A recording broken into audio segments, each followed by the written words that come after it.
Olá pessoal, eu sou o Rafael Santana e este é mais um vídeo do canal Livro na Veia. Mais uma vez, o nosso quadro Diário de Leituras vai passar por uma metamorfose. Ele já se chamou Leituras Atuais, lá no início, depois eu mudei para Diário de Leituras, e agora ele vai se chamar Leituras da Semana. Porque eu assisti, assim, me veio na cabeça, vou pesquisar Diário de Leituras no YouTube. E aí, apareceram alguns diários de verdade de leituras, não os vídeos que eu estava fazendo. Vou explicar. Num diário de leituras de verdade, a pessoa que está fazendo uma determinada leitura precisa registrar o momento em que ela está lendo. Ela tem que gravar suas reações e ir juntando essas partes, esses vários momentos da leitura dela, em um vídeo, e aí vira uma espécie de vlog mostrando como foi a experiência de leitura dela. Só que eu não tenho como fazer isso, porque 70% do tempo que eu gasto lendo, eu não estou em casa. Eu estou na rua. Ou lendo na hora do almoço, ou lendo enquanto espero o ônibus, ou dentro do ônibus, indo e voltando do trabalho. Eu leio em um ou outro momento em casa só quando eu realmente tenho algum tempo livre. E aí, não dá para gravar o momento em que eu estou lendo. Porque eu não vou me filmar no ônibus lendo um livro. Não tem como. Vai aparecer um monte de pessoas, né, à minha volta, uma barulheira danada. E ia ficar um vídeo bem terrível, assim, de se ver. Então, não tem como eu gravar vídeos lendo os livros. Eu até gostaria de registrar algumas das minhas reações durante uma leitura. Mas não vai rolar. Não por enquanto. E aí, o que acontece? Os diários de leitura não eram diários de leitura. Eram só um vídeo onde eu comentava um pouquinho sobre as últimas leituras que eu terminei de fazer. Então eu decidi mudar o nome, tá? Agora, em definitivo, espero eu, que não haja uma quarta mudança. Os vídeos em que eu mostro as leituras que estou fazendo, assim, as leituras recentes, vão se chamar Leituras da Semana. E a leitura que eu terminei recentemente, nesses últimos dias, ao longo da semana que se passou, foi o livro Os Goonies. Esse daqui. A novelização do filme Os Goonies. Essa novelização foi escrita por James Caan. Deixa eu só ver aqui certinho o ano de publicação. Se eu não me engano, foi em... aqui está. 1985. E essa edição foi publicada aqui no Brasil pela primeira vez em 2012, pela Dark Side.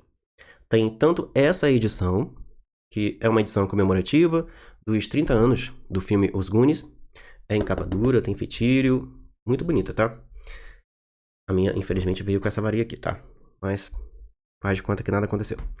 Tem uma outra edição também muito bacana, mas não sei se a Darkside ainda faz republicações dessa edição, mas você ainda deve conseguir encontrar em algum sebo, talvez até na Amazon mesmo. Se o valor das duas edições estiver aproximado quando você for adquirir o seu exemplar, prefira esse daqui, com a capa dura e com o fitilho porque é muito mais bonita. E passa assim uma vibe mais próxima do que realmente é a história, né, o livro. E aí você vai se perguntar assim, mas eu já vi o filme 1000 vezes. Eu também. Pra que eu vou ler um livro que veio depois do filme? Eu vou te dizer para quê. Para se divertir. Para descobrir alguns detalhes a mais sobre os personagens, sobre a história em si, para ver os pensamentos do Mickey, ou Mike, que é o protagonista da história. Eu gostei pra caramba de conhecer a história de Os Goonies com o olhar mais pessoal dele. A gente vê aqui algumas características do caráter do Mickey e dos demais personagens também, que o filme não mostrou. Tem até algumas cenas que estão aqui no livro e que não estão no filme. Tem uma cena que eles estão numa espécie de jangada, meio que num limbo ali por baixo do subterrâneo, que é o caminho que eles fazem até chegar ao tesouro de Wirikauri. E essa cena não foi parar no filme. Eles ficam meio que rodopiando ali num limbo. E tem vários pensamentos de cada um deles, de cada um dos Goonies, a respeito da vida, a respeito dos seus sonhos, porque eles estão passando por um estresse aqui bem complicado. A história se passa numa cidade chamada Astoria, um lugar banhado pelas águas do oceano. E um dos bairros de Astoria se chama Docas Goon. Esse lugar é majoritariamente habitado por operários, por trabalhadores comuns, assalariados, pessoas de classe média para baixo. E essas pessoas estão sendo ameaçadas por um empresário que é dono de um clube, que tem ali nas redondezas, num bairro um pouquinho mais afastado, e de gente rica, certo? De gente poderosa. ele quer expandir esse clube por toda aquela região ali. E os lugares onde ficam as casas dos nossos garotos protagonistas está sendo visado para se tornar um grande campo de golfe, para que a alta, certo? De Oregon e de cidades e estados ao redor de Astoria tenham onde se divertir, à beira-mar. E é claro que nossos protagonistas, que se auto-intitulam Goonies, fazendo uma alusão ao nome do lugar onde eles moram, Goon, eles não querem perder a casa deles. Eles querem continuar morando ali junto com suas famílias, o lugar onde eles cresceram. Não querem perder a residência deles e as lembranças que eles têm dali para um bando de engomadinhos, que não estão nem aí para a história do lugar e muito menos a história das famílias que vivem ali há tanto tempo. Nossos protagonistas são Mickey Walsh, um garoto de 13 anos, que é bem corajoso, bem aventureiro. Ele tem um probleminha respiratório que faz com que ele use sempre uma bombinha. E ele é o líder do grupo, digamos assim. A gente tem também um garoto de origem chinesa, chamado Dado, que é um mini cientista. Ele inventa, assim, muitas coisas mirabolantes para se safar, principalmente, dos valentões. Ele tem vários apetrechos, várias bugigangas atreladas ao seu corpo para se proteger de possíveis encrenqueiros. Nós temos também o desbocado Bocão, que tem esse apelido porque ele fala pelos cotovelos e só fala bobagem, tá? Em cada 10 coisas que ele fala, 7 não prestam. E temos também o Gordo. Eu esqueci o nome dele. O nome dele, se eu não me engano, é Andrew. Mas ele é chamado de Gordo porque ele é gordo, certo? E ele é o mais... Assim, ele mente pra caramba, mas não é por maldade. Ele só vive no mundo da lua e fica criando várias e várias histórias. Uma delas, por exemplo, é a de que o Michael Jackson um dia bateu na porta da sua casa para usar o seu banheiro. Vê se pode um negócio desses. Esses 4 são grandes amigos e todos eles estão correndo o risco de perderem as casas onde moram, com suas famílias. O Mickey vive com seus pais e com o seu irmão mais velho, Brand, que tem uma questão bem peculiar. Ele é um garoto forte, né, atlético e tudo mais, porém ele tem um problema com claustrofobia. Uma vez ele e o Mickey ficaram presos em um elevador e ele nunca mais superou essa situação. Ele não consegue ficar mais em lugares muito fechados, lugares escuros. E isso vai ser importante aí ao longo da história, porque ele vai ter que enfrentar esse medo aí, de lugares, sabe, muito fechados. Os Goonies estão na véspera do dia em que serão desalojados. Serão retirados de suas casas para que elas venham a ser demolidas. Porém, eles ainda estão com aquele sentimento assim de revolta, de indignação, de não aceitarem que isso realmente vai acontecer. Mas o que eles, meros garotos, vão poder fazer para impedir isso, né? O que eles não sabem é que o caminho deles vai se cruzar com o caminho de uma família barra pesada chamada Família Fratelli, formada por uma mãe bem carrasca, bem carrancuda, uma senhora assim bem tenebrosa. Quem já viu o filme deve se lembrar de como era, né, a aparência dela. Ela tem 2 filhos, na verdade 3. Mas 2 deles são assim... É como se fossem o Pink e o Cérebro. Um é mais inteligente, o outro é mais burro. Só que esse que é o mais burro é o mais bruto, é o mais forte, certo? O altão. E um deles estava preso, não lembro agora qual dos 2. Mas ele acaba escapando da cadeia. E eles agora precisam ir embora. Mas antes disso, eles se escondem num antigo bar. E meio que tá fechado ali, que funciona mais no verão. E a história aqui, se eu não me engano, está no outono. Esse bar fica na beira do mar, numa espécie de morro. E os meninos, em algum momento da história, vão ir até esse bar. Por quê? Eles estavam sozinhos em casa, meio entediados, meio sem ter o que fazer, e tiveram a ideia de darem uma olhada nas coisas que o pai do Mickey trouxe para a casa dele, do museu onde ele trabalha. Ele trabalha em um museu e trouxe algumas coisas de lá para o sótão. Guardou algumas dessas coisas no sótão, por falta de espaço no museu. E essas coisas são apetrechos, mapas, objetos antigos que pertenceram a piratas, que já existiram ali, que já estiveram ali naquelas redondezas, naquela localidade das Docas Goon. O pirata mais famoso que já botou os pés ali chamava-se Willy Caolho. E ele desapareceu ali naquela região. Ele e a sua trupe, seus comparsas. Teoricamente, o navio dele nunca mais foi visto depois de aportar ali nas Docas Goonies 300 anos atrás. Há quem diga que o tesouro de Willy Caolho, que não era pouco, tá? Possa estar por ali, em algum lugar. E eles encontram um mapa que indica uma localidade das Docas Gun que poderia ser o esconderijo desse tesouro. E aí o Mikey vai ter a brilhante ideia de fazer o seguinte. Já que hoje é o nosso último dia aqui, nas Docas Gun, vamos viver uma aventura. Vamos fazer alguma coisa que talvez possa mudar o rumo das coisas. Ele tem a ideia de chamar os seus amigos, de ir com eles até o lugar onde o mapa indica que é o lugar onde o Irikaori teria escondido o seu tesouro. Eles vão até lá e descobrem que a entrada para o lugar onde esse tesouro estaria escondido é exatamente esse bar fechado, onde os Fratelli estão fazendo algumas coisas bem criminosas.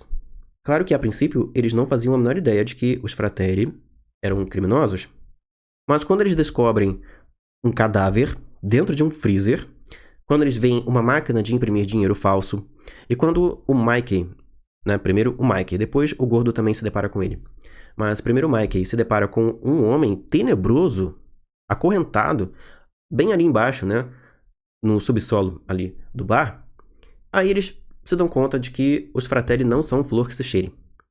E que deve haver alguma coisa, algum motivo para eles estarem ali. Quem sabe eles também sabem a respeito do tesouro. Mas quem vai pegar esse tesouro primeiro precisa ser a nossa galera aqui. Aos 5, Mikey, Gordo, Bocão, Dado e Brandy se juntam duas garotas. A Andy, que é uma patricinha, uma garota bonita, que chama bastante a atenção do Brandy e também do Mikey, e que namora um garoto também riquinho, mimado, filho do empresário que quer transformar toda aquela região ali em um campo de golfe, um rapaz bem antipático, bem grosseiro, chamado Troy. Junto com a Andy está a sua melhor amiga, chamada Steph, que também é uma Goonie. Ela também mora ali nas Docas Gun. Correndo risco de vida, o grupo acaba entrando numa lareira, numa abertura que tinha dentro da lareira. E conforme eles vão descendo essa abertura, menos o Gordo, porque ele fica preso dentro do freezer junto com o cadáver. Coitado do Gordo. O restante do grupo acaba descendo por esse caminho ali na lareira, em parte porque só tem aquele caminho para eles escaparem das garras dos Fratelli, e também porque o Mike acredita que é por ali que eles vão chegar até o tesouro do mapa que ele está segurando, que ele está levando ali de Irikaori. E a história vai avançando, eu não vou dizer todos os detalhes, tudo o que vai acontecer. O que eu posso dizer para vocês é que uma grande aventura vai ter início a partir do momento em que eles entram por esse caminho, lá no subsolo, por debaixo do bar, para escaparem das garras dos Fratelli, já que eles são bem barra pesada, já mataram outras pessoas, para fazerem algo com eles também é um pulo, certo? E eles precisam viver essa última aventura. Precisam arriscar tudo para encontrarem o tesouro de Irikaori. Porque já pensou? Se eles puserem as mãos em toda a riqueza de um navio pirata, eles vão poder impedir a hipoteca das casas das Docas Gun e vão poder continuar vivendo onde sempre viveram. É movido por esse sonho, por essa possibilidade, que o grupo vai viver a maior aventura de suas vidas. E quem já viu o filme, ou quem preferir ler o livro, quem sabe antes de assistir o filme, se você nunca viu, vai viver uma grande aventura junto com eles também. Desde criança eu sempre vi várias e várias vezes esse filme na Sessão da Tarde, na época que a Sessão da Tarde tinha filmes bacanas, Os filmes dos anos 80 e 90 são incomparáveis. Depois de velho, também assisti já várias vezes, a última delas na Netflix, há pouco tempo, acho que uns 2 ou 3 meses atrás. Gostei pra caramba de reviver essa história e conhecer um ou outro detalhe que não está no filme através do livro. Então, tanto se você já viu o filme várias vezes, ou se você nem conhecia essa história, nunca teve contato com os Goonies, recomendo pra caramba a leitura da novelização escrita por James Caan, a partir da ideia original de Steven Spielberg. E depois veja o filme, tá? Ou vice-versa, veja o filme, depois leia o livro, não importa. O que importa é se unir aos Goonies e viver uma grande aventura. Agora eu vou comentar um pouquinho com vocês sobre a ilha, certo? Deixa eu melhorar aqui para vocês. Não é um comentário assim muito prolongado, tá? Vai ser coisa rápida, porque eu ainda não terminei o livro. Eu estou na página 189. Como vocês podem ver aqui, na marcação do aplicativo Kindle. Estou quase chegando à metade do livro, certo? Já que a versão em e-book possui 401 páginas. Então eu estou quase chegando na página 200, que é a metade do livro. O que eu posso dizer para vocês é que até o momento, A ilha está me agradando pra caramba, tá? Deixa eu mostrar a capa mais uma vez pra vocês, certo? Eu li e fiz a resenha recentemente de A Corrente, que está aqui em cima da minha estante, não vai aparecer aí pra vocês. Mas agora eu estou guardando os livros que eu já li em cima da minha estante aqui, para não misturar com os que eu ainda não, peguei para ler aqui para o canal. Gostei muito da leitura de A Corrente, tá? Foi uma história extremamente satisfatória, um suspense fantástico. E aí, tendo também o outro livro do autor, em e-book, A Ilha, não perdi meu tempo. Só esperei mesmo terminar as leituras que já estavam programadas para o canal, e aí depois, tendo então liberado aí o caminho, comecei então a leitura de A Ilha.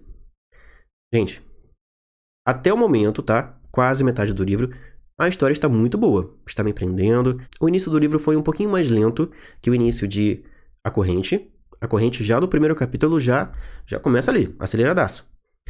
A Ilha demorou um pouquinho para engatar, certo? A história. Porque teve todo um contexto que precisou ser criado primeiro, para depois os acontecimentos, as reviravoltas começarem. A gente tem aqui uma família formada por 4 pessoas. Temos o médico Tom, que é o pai da família, um homem muito bem sucedido, rico, que já foi casado com uma mulher chamada Judith, mas que faleceu recentemente por umas causas assim meio, Ela tinha alguns problemas com bebida, tinha alguns problemas assim psicológicos também. Ele casou-se de novo com uma jovem chamada Heather, que é a protagonista da história. E ele tem 2 filhos do primeiro casamento, uma garota de 14 anos chamada Olivia, quase que eu esqueço, e um menino de 12 anos chamado Owen. Eu só estranhei que teve uma parte aqui do livro que chamaram ele de Oliver 2 vezes. Aí eu não sei se foi um erro do tradutor, ou se o nome dele é Oliver e o apelido dele é Owen. Nunca ouvi falar que Owen fosse um apelido ou um diminutivo de Oliver, mas tudo bem. E aí o que acontece?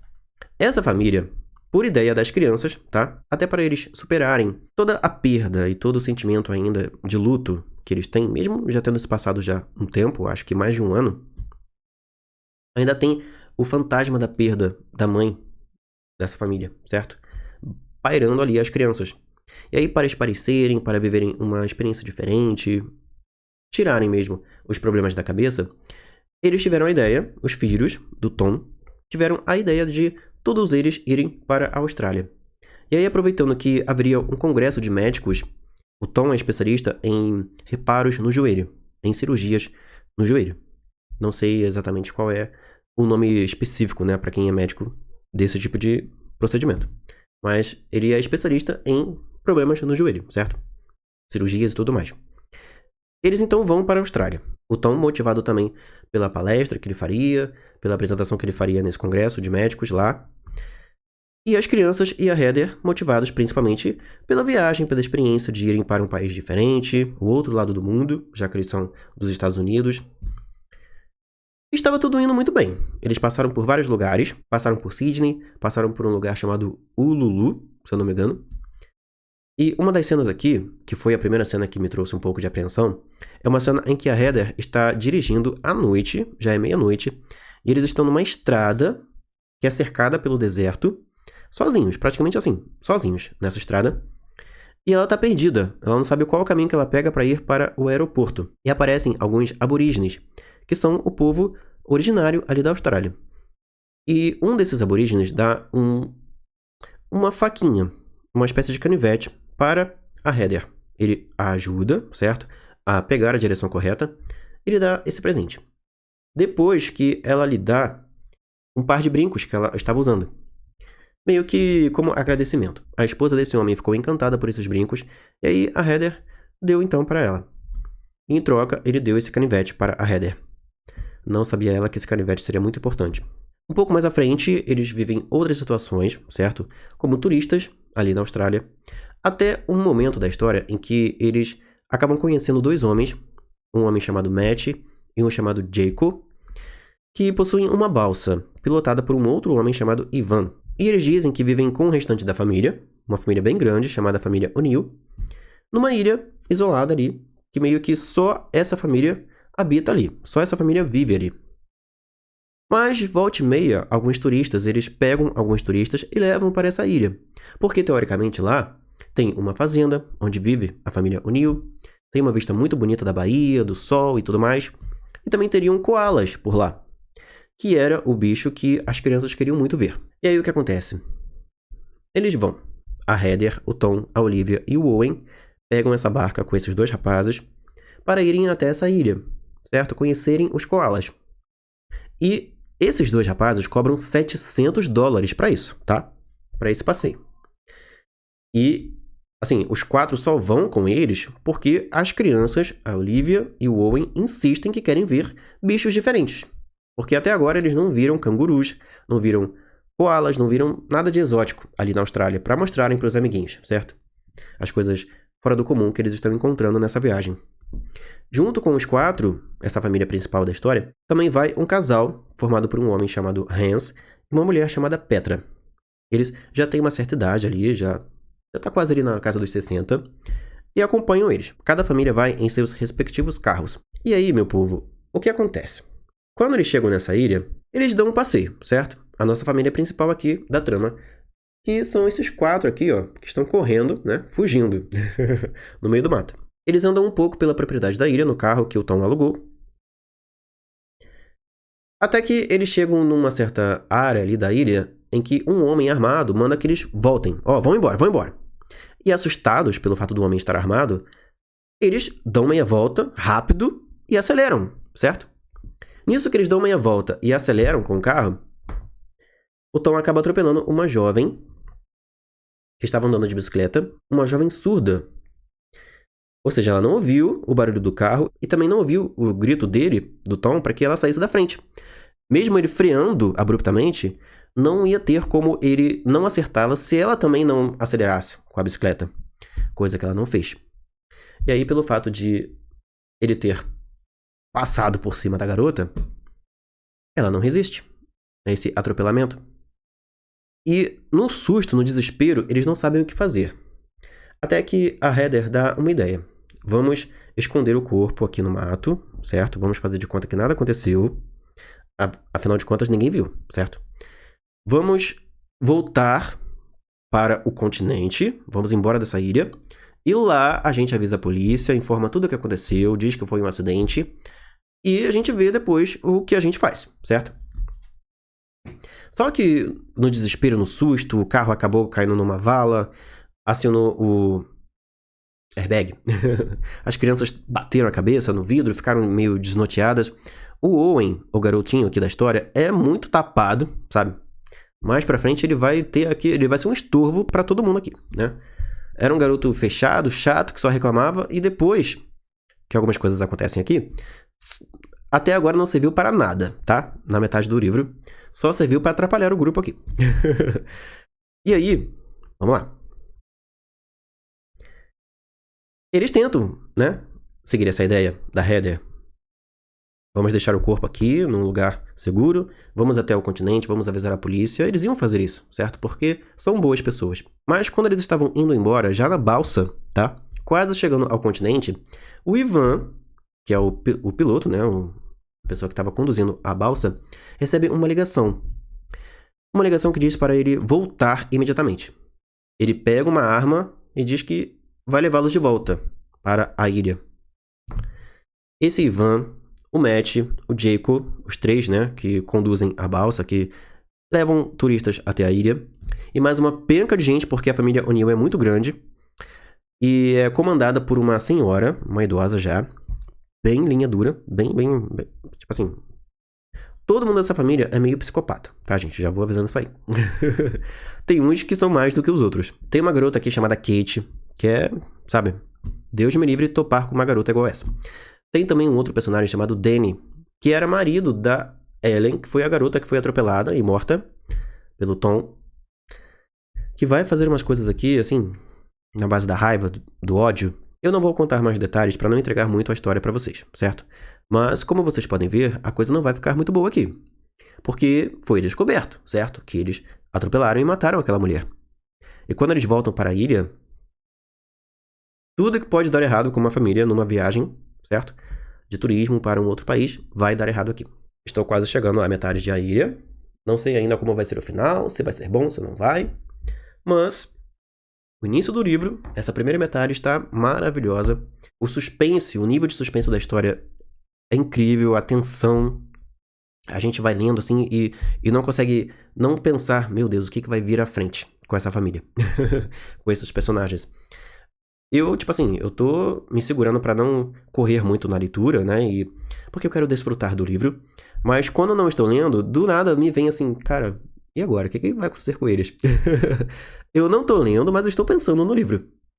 De novo, o Adrian conseguiu me conquistar até o momento, né? Vamos ver se o final, se a metade pra frente do livro, também vai ser muito boa.